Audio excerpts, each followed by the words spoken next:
If you want your footage to look like a movie, even with a tiny camera like this, settings matter, people. Let me go through the settings that I use to make this tiny little camera look like a movie.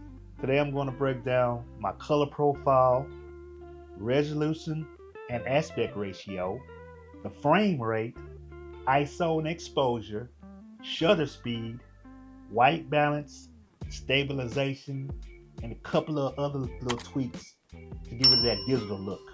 Truth be told, this camera has limitations, but it is a tiny action camera, people. So if you learn how to work around those limitations, the DJI Nano for a little action camera is a beast. All right, so we got our Osmo Nano powered up. Let's go on and dip into our color profile. Now, you hit that little low edit button, and it'll pop you on up over here. And see, now we go over here to color. And as you can see, I have it in normal. Now, for beginners, I recommend you put it in normal 10-bit because the color that comes out of that is pretty damn good. But if you want to, you can put it in D-Log M 10-bit, which of course, for you people that know how to color grade, it gives you more options to color grade your own footage and get it that kind of look that you want it to. But for me, I'm gonna tell people just starting out, you can get you some good color just like that in normal 10-bit.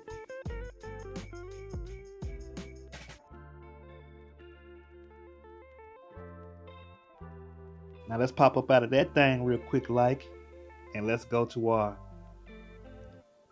resolution. For me, I like to go all the way up to 4K and go to that 4:3 ratio because that gets you that infamous open gate look. So you'll be able to crop it for social media and for YouTube.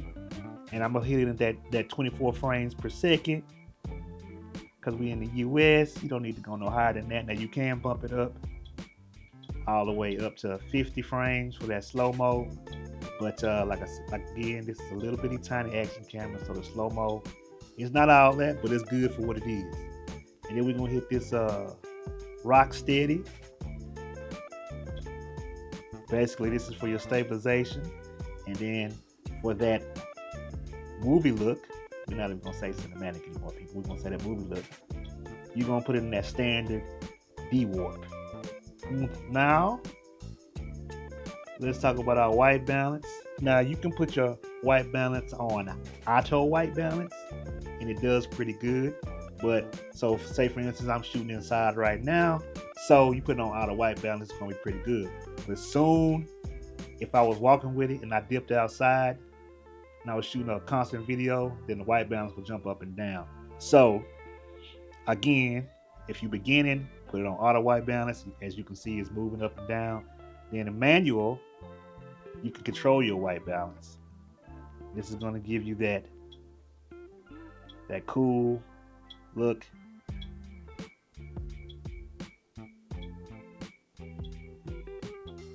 And you move it around until you're supposed to use the background of your wall.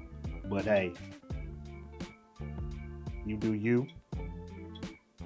And sometimes you're going to run a gun situation, you can't do all that. So what you can do is hit auto white balance and then hit manual, and then pretty much that's the white balance that you need to be in whatever situation you're supposed to be at your end, for instance, inside or out.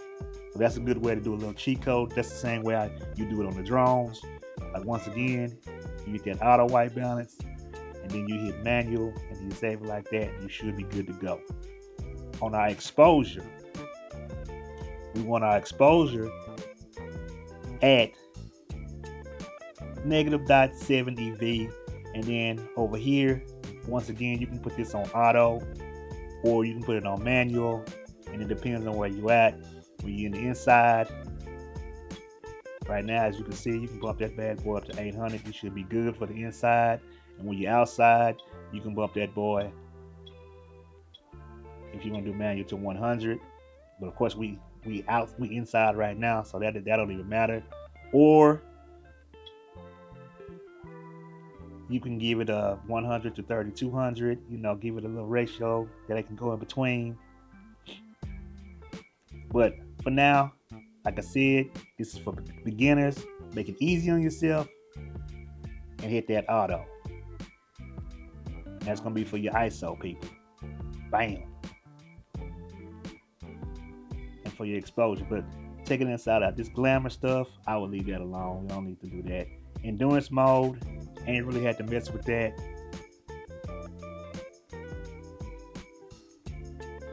All right, so let's pop up into our noise reduction. Now you can play with this. I got mine on -1. Need your sharpness. I got it on -1. Raise your sharpness over here, and that's your noise reduction. You can put both of them on -2. I mean, it's really all up to you, but dropping down at least to -1. Bam! So here's another setting that you're going to change that most people forget about. You're going to pop up into that settings. You're going to scroll that boy down until you see bitrate. Usually it's set on standard. You're going to pop that boy on high. It's going to give you the best quality bitrate, meaning it's going to give you the best looking picture coming out the camera. So we're going to get up out of that boy. Bam, go back.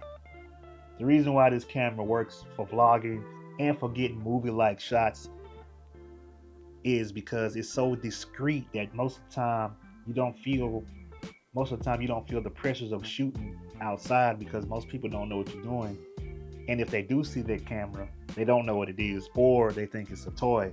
So you can get away with a lot of stuff you couldn't get away with if you was using your big mirrorless camera. Is this a full replacement for your mirrorless camera? No, but that's not what it's trying to be. What this thing is trying to be, it's an action camera that also the everyday user can use for if you're going on family vacation, if you just want to vlog, you're going for walks, or just messing around with a tiny camera. This fits for everybody. So in conclusion, people, the DJI Osmo Nano does have its limitations. But guess what? It's not trying to be a mirrorless camera. It's not trying to replace any kind of camera. It's a camera that's setting a new standard of where everybody can vlog with it. Everybody can use this thing. If you're a professional or if you're brand new to using any kind of action camera, this thing is amazing. So what do you think about this amazing little camera? Are you gonna pass on it or are you gonna get it? Comment down below. Once again, people, it's your Uncle Rico, aka the Drone Dreamer. To the next episode, people. Peace.